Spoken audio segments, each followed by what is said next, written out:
शुद्धिवास पडत शिक्षक वर्गातनं दिलेला उतारा तपासत होते. एका मुलानं तो उतारा आणला ना, शिक्षक चिडले, हात पुढं कर. छड्या मारत निघालेले. त्या मुलानं हात पुढं केला, पण छडी मारणार. तो शिक्षकाने त्या मुलाच्या हाताकडे बघितलं आणि त्याचा हात बघितल्यावर त्यांनी उभारलेली छडी माघारी घेतली आणि त्या मुलाला म्हणाले, तुला मारून तरी काय उपयोग आहे? तुझ्या हातावर विद्येची रेषाच नाही. त्या मुलाला वाईट वाटलं. त्याने शिक्षकांना विचारलं, गुरुजी, हातावर विद्येची रेषा कुठे असते? गुरुजींनी सांगितलं, इथं इथं इथं रेषा असते. तुझ्या हातावर नाहीच आहे ती. उपयोग काय तुला मारून तरी? अचानक काय वाटलं कुणास पूर्ण सर्कल वर्गाच्या बाहेर गेला.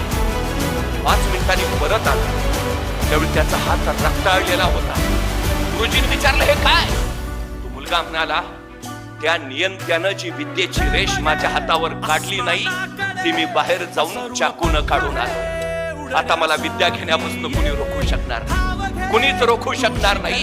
हातावर विद्येची रेष काढणारा तो मुलगा पुढे व्याकरणाचार्य पाणिनी म्हणून प्रसिद्धी झाला.